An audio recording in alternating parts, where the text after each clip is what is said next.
to Zoom. Okay. So I wonder if we can stop recording for a minute.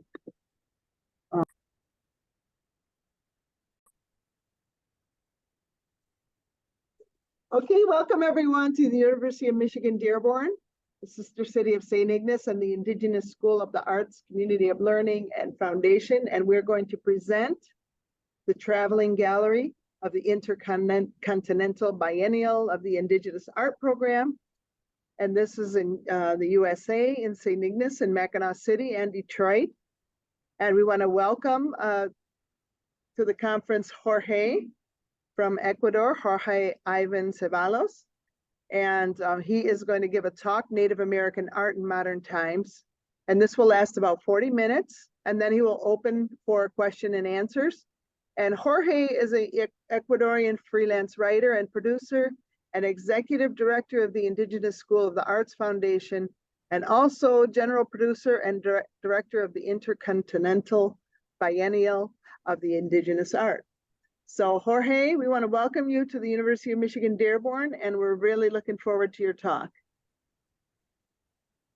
Well, thank you so much, Mrs. Patricia.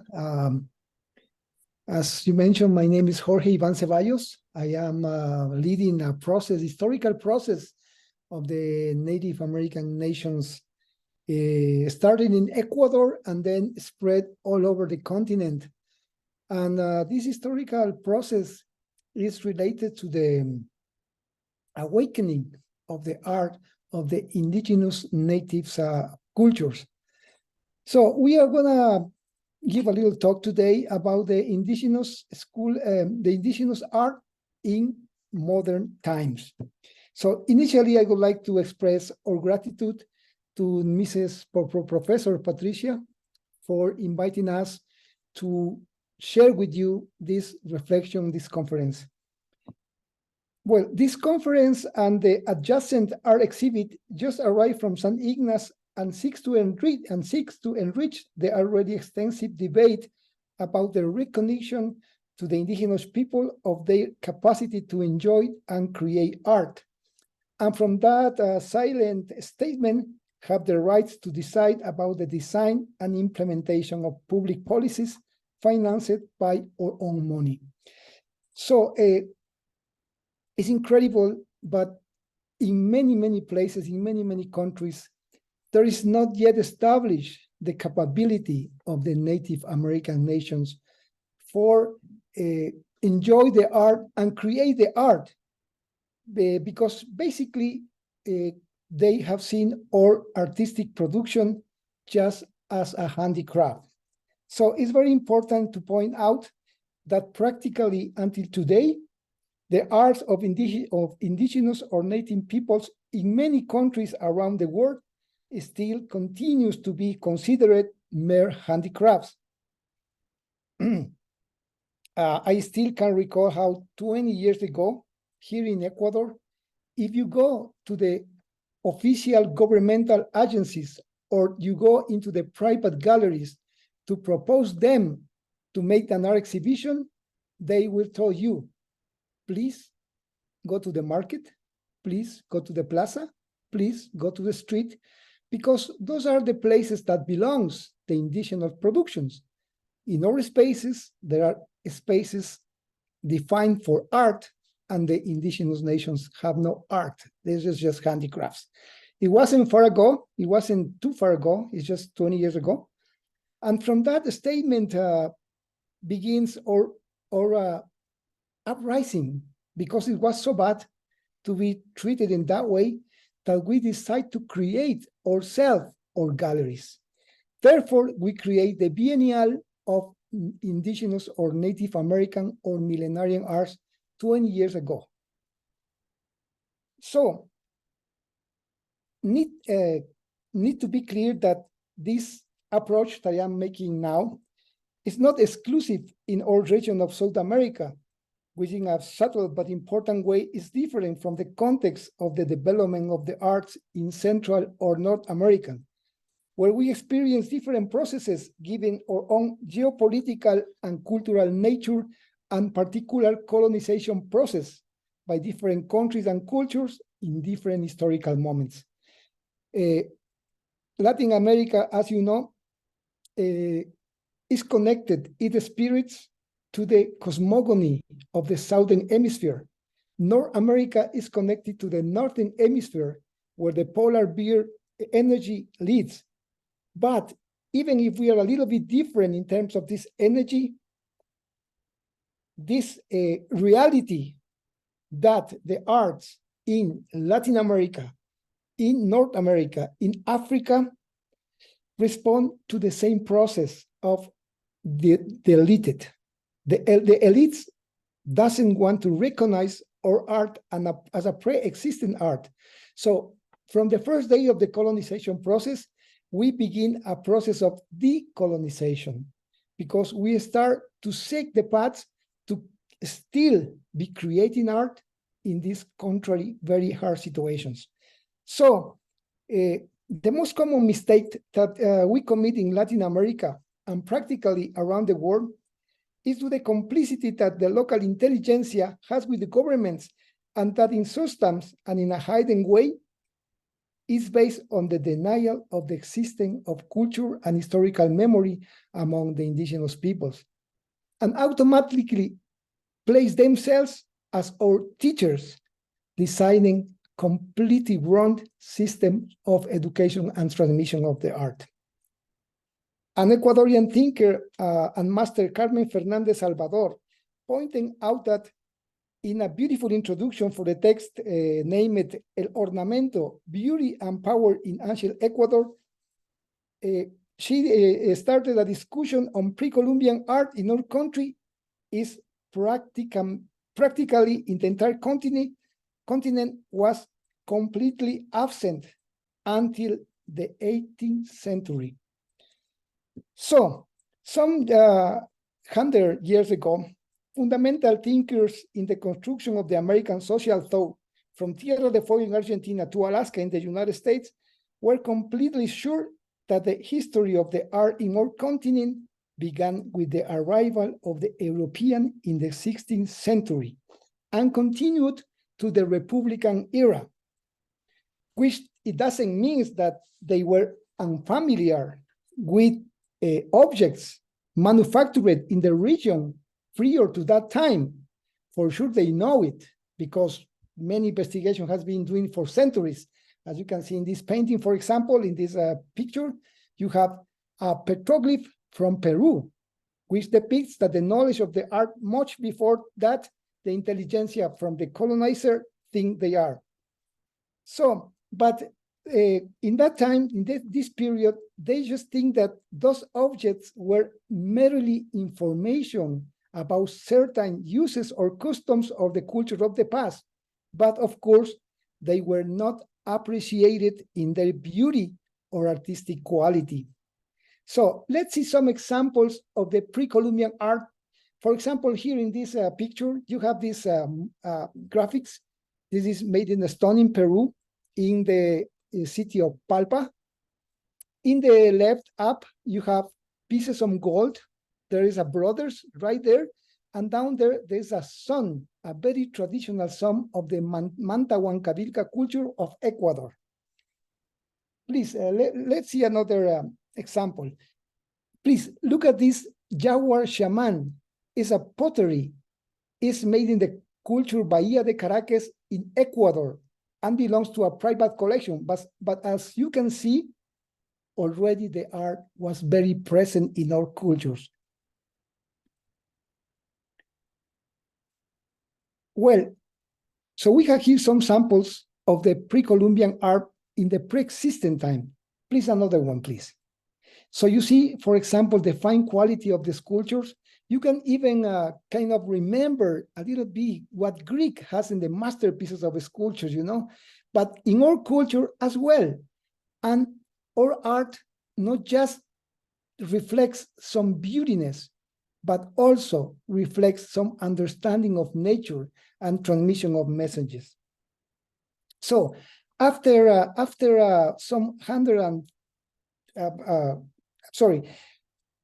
this era of darkness, where the concept that the indigenous people didn't know the art, Then 150 years ago came one thinker from Austria-Hungarian named Alois Drake, who was 150 years ago. He begins to be the pioneer on the study of art as a modern discipline. So he was the director of the Museum of Decorative Arts in Vienna. Ray was equally interested in the study of both applied arts and the fine arts, because the applied arts, now they call them handicrafts, and the fine arts, now we know what the fines are. So this master, he studied both applied arts and the fine arts, thus breaking the arbitrary distinction between materiality and spirituality, or between artifact or what we call crafts. Let's see some artifacts, please. For example, you see our cultures didn't make a distinction on what is art or what is an artifact. For example, here we have a basil where they preserve the sacred drink of the chicha. The chicha is a drink made out of corn, different kind of corns, for the celebration of the summertime. So for example, this is a huge container for that, and is a useful and it has beautiness. Here, for example, we have some kind of cups. We have here the jaguar from the Napo culture in the rainforest, and we have the anaconda of the serpent on the same culture in the Napo. So as you can see, this is pottery, but it's a useful artifacts, but as well, they bring us so beautiful, elegant perspective, aesthetic thing. So please, let's see another example. Look at this mortero or mortar. So you see, for preparation the food, look at how beautiful it is. And it is like 800 years before Christ, these pieces.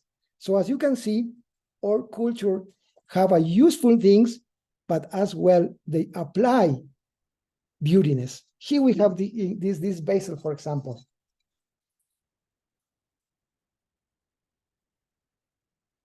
This basil is from the rainforest. You can see the fine art they apply. This is from the modern times. This is made just a few years ago here in Ecuador. But you see how for millennia the art has come through us. So additionally, Ray, this master Australian Hungary intellectual, said that the art has some theological view. So the transformation of styles was a result of an internal logic and the evolution of the work of art as a piece. Look at this, the one before, please. For example, this basil is a beautiful golden for drinking, just for drinking, and it's made on gold. So you can see how fine the art is, how perfect the carving is, because our cultures blend the useful things with beautiness. It wasn't a different concept in between the two. It was a whole comprehension of life to have useful things, but also have beautiful things. So just our culture from Occident, from the Western culture, they came with the division of things. So they make blocks of knowledge. This is just for useful, this is just art, and they separate things. But in our culture, the whole thing is just one whole concept, as we can see here. So analyzing the styles, Ray proposed a method of study of the ornament. For him, even the personal ornament was one of the main necessities, even more or just as important of the clothing. Because in all cultures also the ornament in the faces, in the body, is key, is even as important as the clothing. So he also found a purely artistic purpose in the decoration of objects. For example, we see here in this example, how the Indians of the rainforest, the Native Americans from the rainforest, in the left side, they are making out of the bark tree, they are making clothing. So they peel the bark, they prepare it nicely in the river, and they do the dresses. And in the next photo, we have some other clothing made to complement in the technique of weaving. So as you can see, nature, necessities, artistic conception blends together in what's a symbol. Let's get in the next slide. So here you have another sample of how important it was, for example, the body paint into our culture. Still today, yeah? Even these images are just from nations like 20 years ago here in Ecuador. It is just very fresh, very recent. We still use it. So as you can see, we have here design, we have composition, and we have a meaningful. So besides the Native American using the art for make an elegant life, also is calling spirits. So you can see, for example, in this, those are drawings of faces of indigenous of the rainforest from 20, 30 years ago, and have different meanings. Ones are for ceremonies of happiness, like birthdays, like weddings, celebrations. Other, like in North America, other are for war, for sacred ceremonies. So let's see another example of body painting in pre-Columbian cultures. You see, here we have another example of how the art is applied on the body. So now we can call this design, they call body paint, but it's a tradition that belongs for many, many, many years in Ecuador. Let's see another example. You see, this is a photo of 30 years ago of a person just normal, you know, from the rainforest in the province of Napo. So these decorative arts could be classified in two categories. There was the tridimensional art, and also la dimensional ornamentation. Dios, me está poniendo muy nerviosa mi tía hablando en inglés, de verdad. Demasiado nerviosa. Yeah, well, okay. I think, can you speak in English too? Yeah. All right, yes. So, according to Ray, the decorative arts could be classified in two categories. The three-dimensional ornamentation occurred earlier and was more basic. Let's see the next one, please. In the left, this is the three-dimensional sculpture made in three-dimensional in clay. And we have also the next one is a more refined one. The drawing applied not just into the clay, but in the drawing. So Rail, this master, he said that in the beginning, there was like a three-dimensional, and then we come with the drawing, with a simplification of this. So we can see in the native art coexist. The two-dimensional and the three-dimensional is just one single concept. As well as we said that the useful and the art were blended together. So as you can see, our culture has this cosmovision that we belong to one only thing, the unity of things. We don't divide that much. So let's see the next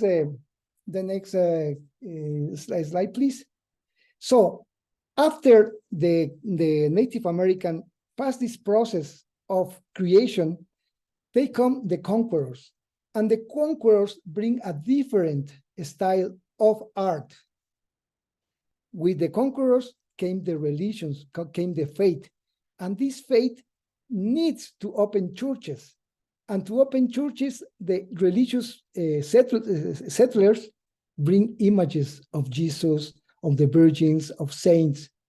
So they bring a few of them, and they need replicas, because in all over the continent, as soon as the conquerors came, they need to open temples, they need to open convents, they need to open churches, so they need to fulfill them with images.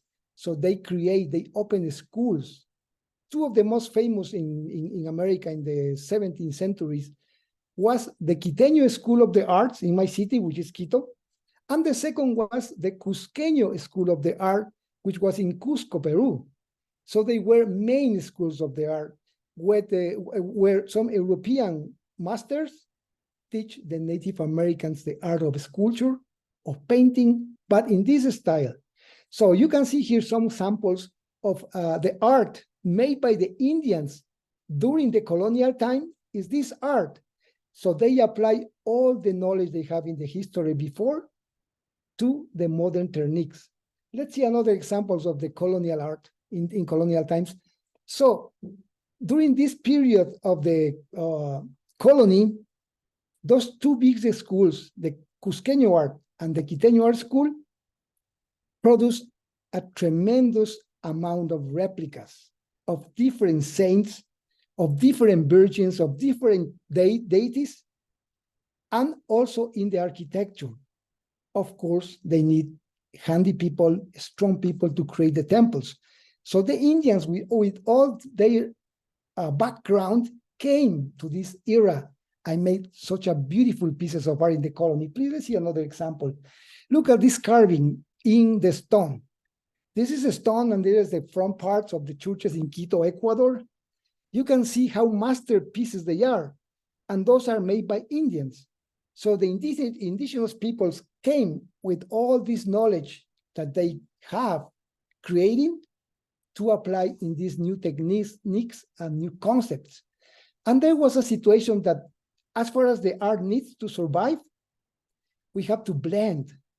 So we create things inside things. So you can see, for example, here an Inca sun blended into the church as a hiding small element, because our gods or beliefs has to survive.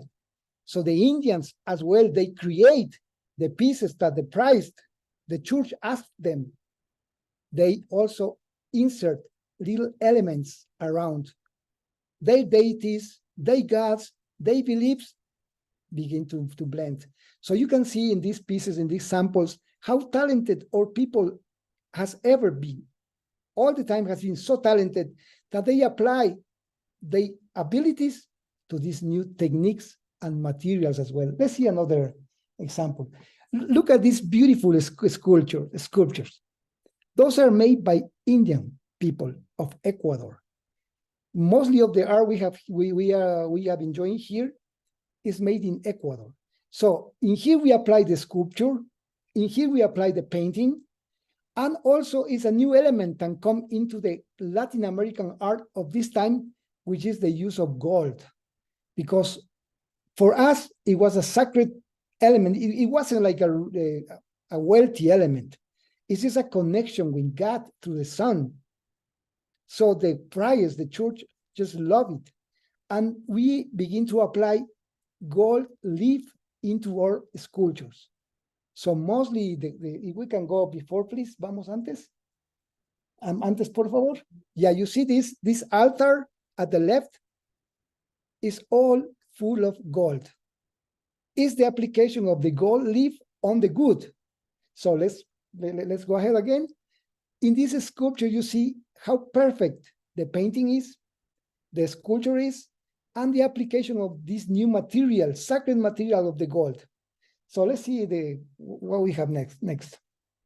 So we passed this era of the pre-Columbian art, then we got the colonial era, and then we have in the century 18, we begin to discover new art. And this new art is more free. We are not just doing paintings no anymore for the churches, replicas of Jesus, Mary, Joseph. No, we just passed this era, and now our artists like this one, Joaquin Pinto, begin to show up our own people. So by the first time, an artist begins to depict what is the colonial time or people. And these are the different workers. You have just people normal in the plazas. So those artists begin to apply their talent to create to illustrate our own people by the first time. Let's see the next one, please. You see the landscapes as well. So the Native American artists begin to leave behind the religious theme that they mastered for so long. They let it go and begin to illustrate our own customs. Here you have some landscapes. This is my city, Quito, Ecuador at the left. The sacred mountain of Panecillo or Yavirac mountain is in Quito. So this is Rafael Salas from the 18th century. Let's keep on going, please. So our art keep evolving. From those moments, our art keep evolving. And here we have a beautiful example of an artist named Camilo Egas. He's from Ecuador. You see how this more contemporary, more modern artist, he keeps the tradition, the domain of the color, the composition. You see the people, the elements of the paintings are coming from really, really behind in this process. That's why they are so good masters. And this is why it's so important to keep the identity, is because when you have identity, when you have a background, doesn't matter if you speak a nice English or a awful English, doesn't matter. When you have a background, then you can produce something different. And this is the quality of the Ecuadorian painter. This master, Camilo Egas, his history is very incredible because here in Ecuador, and as in many, many countries happens, there's a saying that nobody is a prophet in his own land. And this applies especially in Ecuador because those masters are anonymous. But for example, Camilo Egas went to New York in 1930, more or less, and he became the master, the director of the art school in New York, which is one of the most important centers of the contemporary art worldwide. He died there, and he created these pieces of celebration, the beautiful colors that now are just monuments of the art. Please, let's see another example. Then we evolve, we evolve, and then we just pass even these eras of expressionism. Then we even go to the abstractionism, keeping the line, dominating the colors, making compositions more complex. Our art keep evolving the time. Let's see another example, please. Then we come to our time. This is our time. This is our actual time. How this history, how this wave of creating art, don't forgetting your traditions, keeping your identity, cultivating your history. This is an artist that might be there. The name is Inti Muenala. Is there Inti? So maybe we can invite a little bit Inti for a second to come to the conference.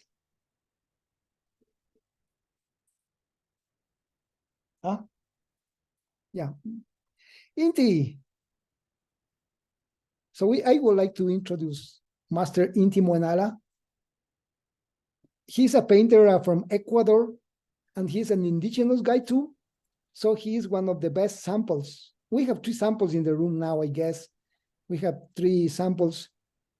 Inti. Hello, okay. Hello, yeah, there's some art of you. And we are just exemplifying how the art of our nations has come from very far.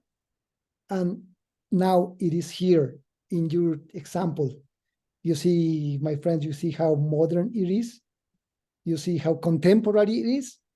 And also you see how many elements are bringing from the past. So in few words, your art comes from very old, but it's very modern. Yes, of course. Yeah, we conserve our history. We conserve all symbols with us, but it's very important for us the transmission for new generation. All those important colors, symbols, legends, but as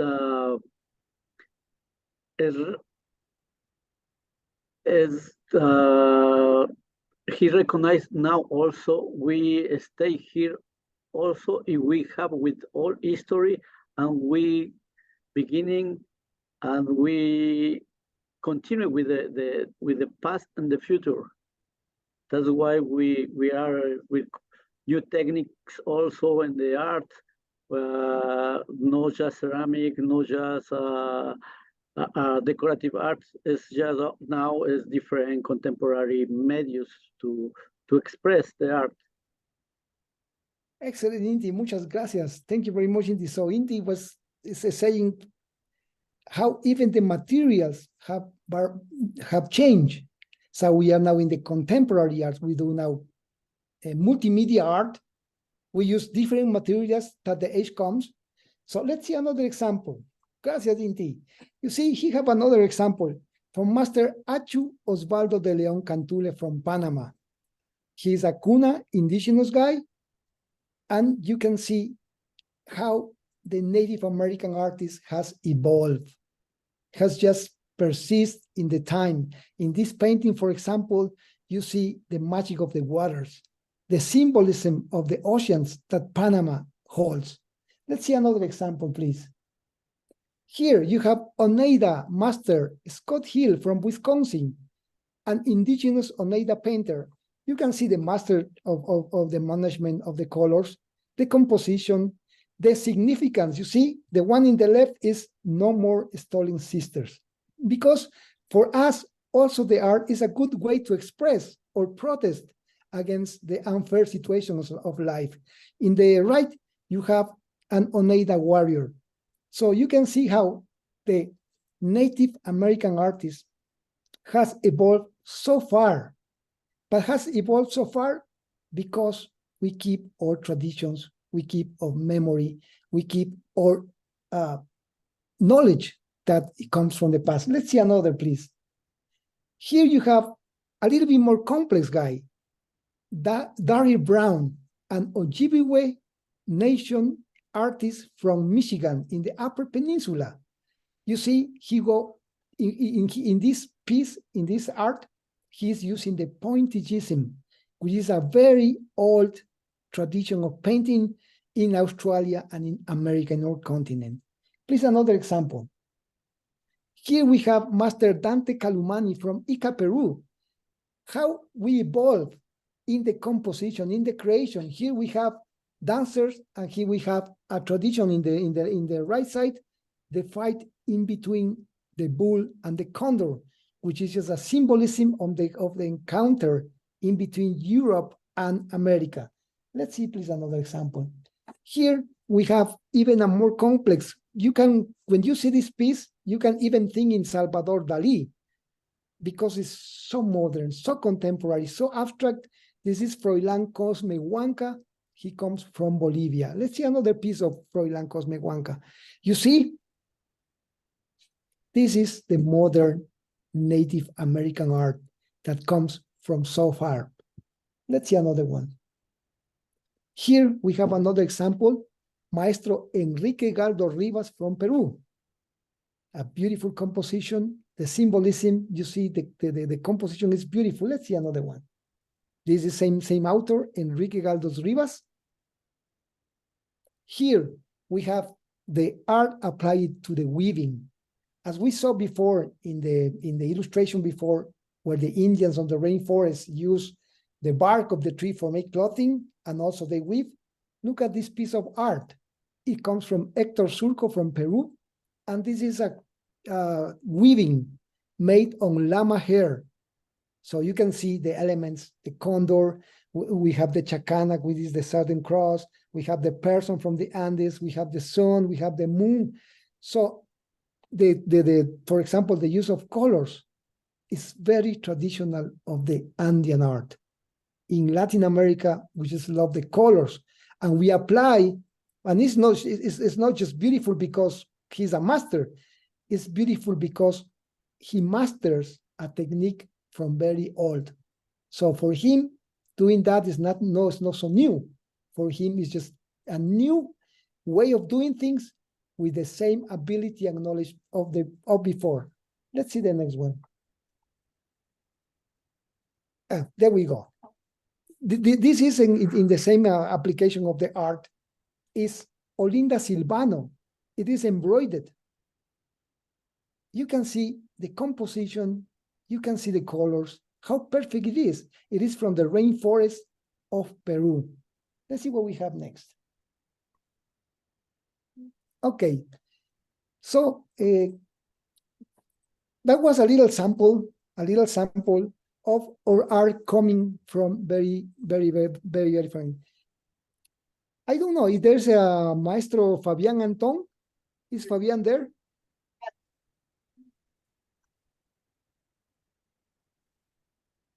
Because we would love to introduce you, Fabian. And he has a painting in there, isn't it, around him? Yes. Yes. So we are gonna see some sample of the art of Fabian.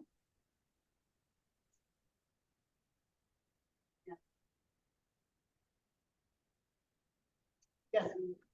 Okay, Fabian, vamos a mostrar, vamos a mostrar algo de tu arte. We are gonna showcase something of your art. There we go. Okay, we are gonna share. Yeah, that's Fabian. Gracias, Jorge. Yeah, I'm gonna. Yeah, there we go.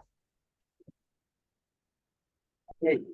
Gracias, So estimado. Fabian, ¿Cómo estás? it's a pleasure to introduce you, master Peruvian artist Fabian Anton Navarro. He blends all the techniques that we just mentioned, and especially he's doing the gold leaf, el pan de oro, that we learned from the colonial times to make the religious art. The gold leaf, Fabian applied into the very modern art. Let's see another piece of Fabian before we can speak with him a little bit. Bueno, nuevamente, gracias, Jorge. This is also. Gracias, estimada Patti, señora Patti. Thank you, Jorge. Thank you, Mrs. Patty. Te voy a traducir a la vez, ¿ya? Ok, gracias. Bueno, para entender un poquito el arte, ya que To venimos de understand, otro espacio, to understand a little bit the art, creo que debemos tener una idea del espacio de donde venimos. we need to have an idea of the space where we come from. El espacio es como el individuo. Una nación es como un individuo. The space is individuo- like a man, a nation is Somos- like a person.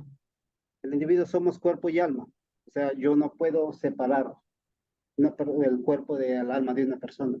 The persons, we are body and soul. We cannot Igual separate es- the body of the soul. Igual es una nación. Same Eh, is a nation. Una nación, su cuerpo es la gente. Y The el body alma es la cultura.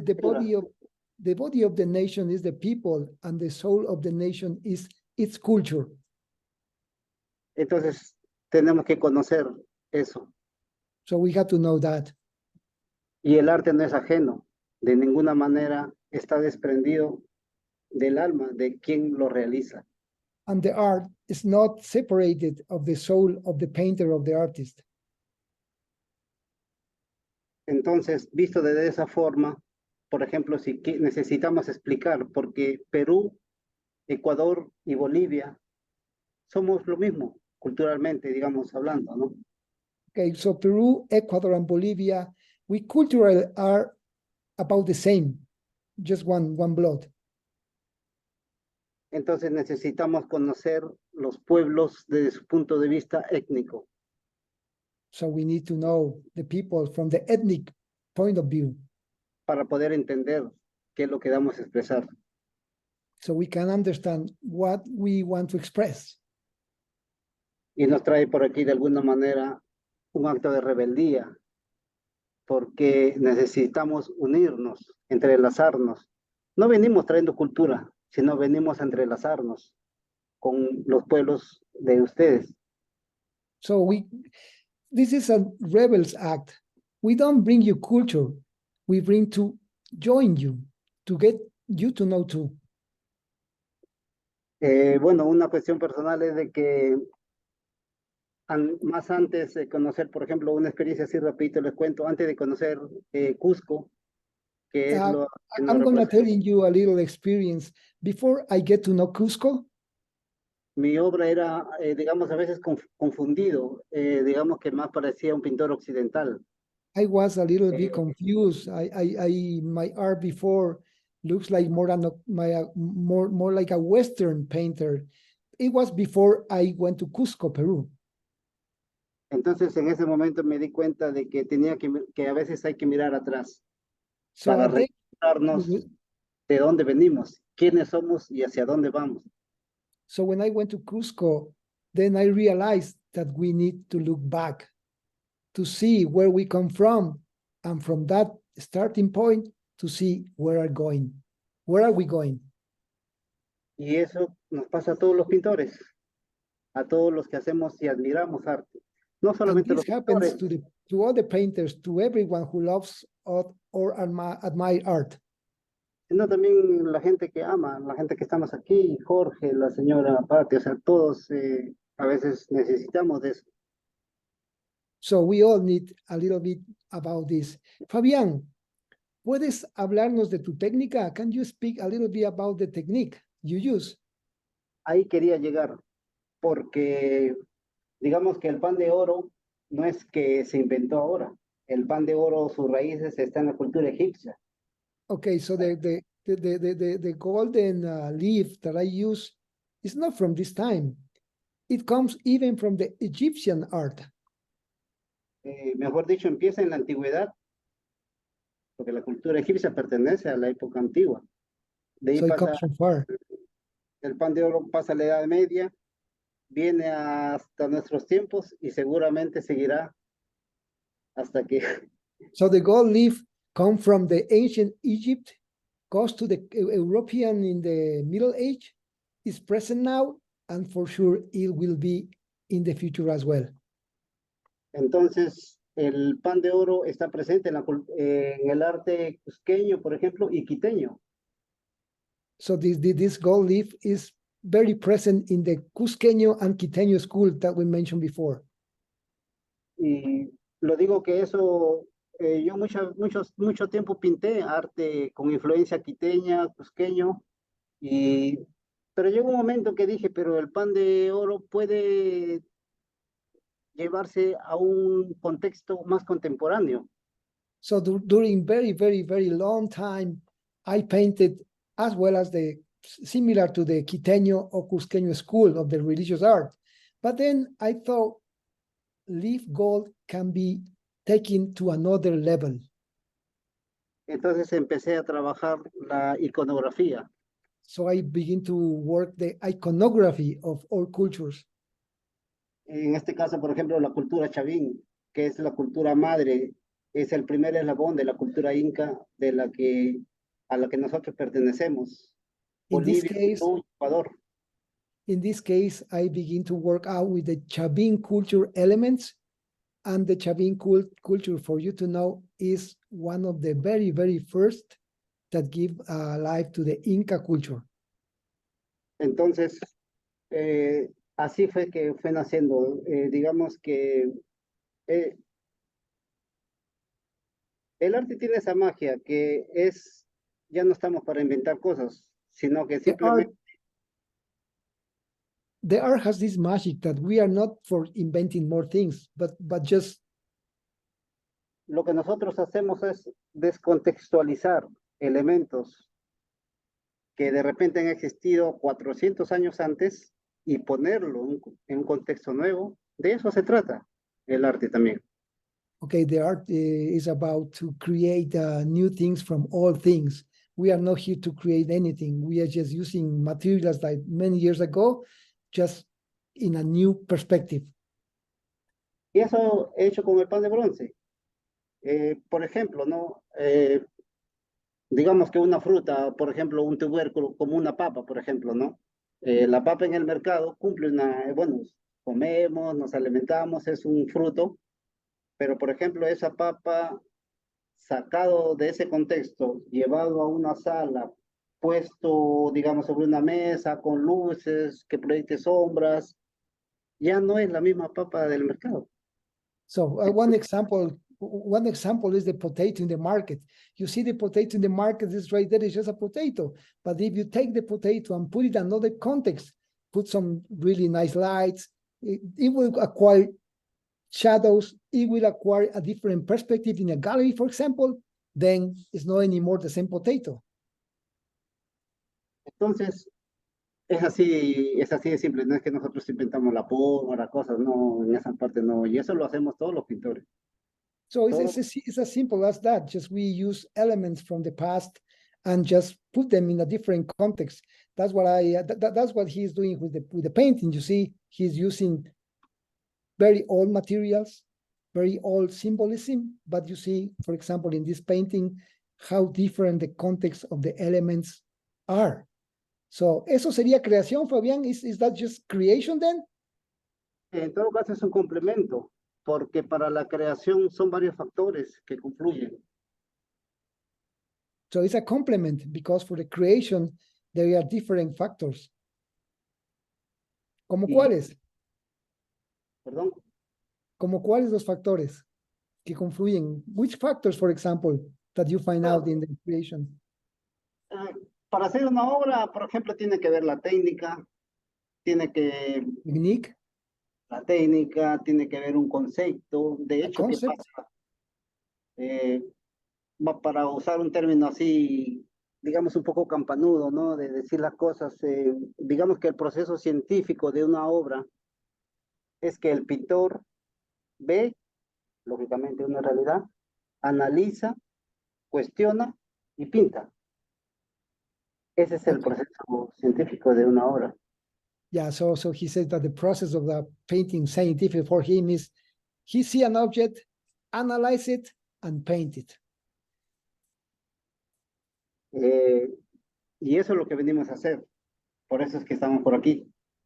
So that's what we come to do, to share with you. Is basically that we are doing here, and that's why we are here. ¿Algo más, Fabián? Bueno, no me he tomado la facultad de, digamos que de explicar un poco el arte, pero esto no es una cosa exclusivamente de mí, es de todos los pintores. Así que eso he tratado de simplificarlo, ¿no? Me gustaría mucho agradecer a todos, a las I would señoras like to thank particularmente, muchas everyone, gracias, Mrs. Patricia. Thank you very much. a llegar a quien sea de la Universidad de Michigan, To thank you very much to the University of Michigan as well. y ojalá que esto no sea la primera vez, que sea ni la última, sino sea la primera, para Okay. intercambiando, entrelazándonos, porque siempre he pensado de que cuando más nos entrelacemos, cuando más hagamos, se acabarán las discusiones, todas esas cosas, ¿no? A veces los egoísmos, los patrioterismos, a veces un poco fuera de esto, ¿no? Porque el individualismo no es bueno, creo, ¿no? Siempre, y el arte cumple esa función. El Okay, arte so de esa manera funciona. Fabian is thanking very much for the opportunity we have to be with you guys and to be in the university. He thinks that individualism is not good, and he mentioned that we are here because we just a collective want to share with you. Muchas gracias, Fabián. Felicitaciones por tu arte. No, a ti, Jorge, y a todos. Para todas las felicitaciones y que nos vaya bien a todos. Muchas gracias. Gracias. So we just are looking some art. Fabian is one an Inti, and this is one of the very good samples of how the Native American art has evolved through history, breaking opposition, because very important was for the Western culture to annihilate the creation of the nations. So we have been looking paths in which we can express ourselves, and those paths has been very enriched by the history and the legacy of our nations. So, Mrs. Patricia, thank you so much. I don't know if the people around has any question, if want to Anyone have any questions? talk a little bit, anyone in the audience, in the Okay. Zoom or present? Yes, we have a question.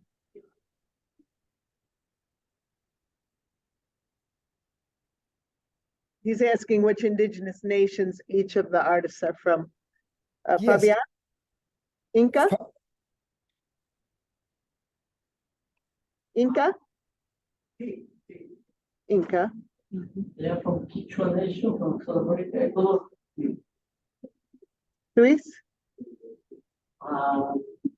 Karanki, Quechua. Karanki, Quechua. Yes, And you, Jorge?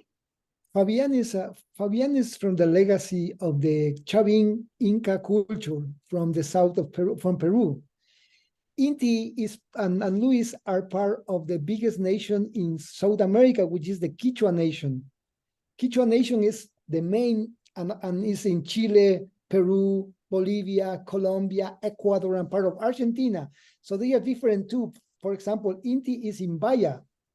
He is from one part of the nation, Quechua, in Baya.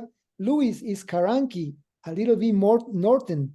I am from Quito, so we are Quito Caras in here. So in this Biennale of Indian Art, there are so many different nations together. We just saw some art of the Darry Brown Ojibwe from North America, Scott Hill, Oneida from Wisconsin. And we are having here comments, some comments. What about Mario? He's from Bolivia. Mario is from Bolivia. Mario is from Bolivia. He is Aymara, and we speak Aymara. different languages too. Oneida, Ojibwe, Quechua, Aymara speak different languages. So we have here some comments just for you to know that are the artifacts archaeological finds? Source. Okay, yes. The artifacts that we saw before, they are archaeological finds from Ecuador. And they are now in Quito, very close to my house here, in a museum named Casa del Alabado. And there are just so many beautiful objects. For example, here we have one for the hair of the ladies. You see, the ladies put this in behind. And this is just some useful for the ladies to use in the hair. But look at how beautiful it is. It's from the nations of Ecuador. So you see how art expressed even in this. So we have another comments here saying that the use of the colors is amazing in the art. So beautiful. Making clothes from tree bark, it is just wow. It's beautiful. So thank you for your comments. Anyone else have a question? No? We have quite a nice audience, Jorge. I don't know if there's any way to show him. Just turn it around. All right. Can you see everyone? We Oh, have a sorry for my English, my friends. Sorry for my English. It's not the best, and it's not the best. And it's just new for me too to do that. But I really want to share with you, you know. I know we take risk and whatever, you know, but I really want we as a team with my friends that are there, friends connected in this biennial from many different countries. We take the chance and accept the honor of Mrs. Patricia invite us to visit the University of Michigan, bringing some pieces of art. They are in the hall outside. Did everybody get to see the art that's in the hall? I think everybody did. You too? Okay.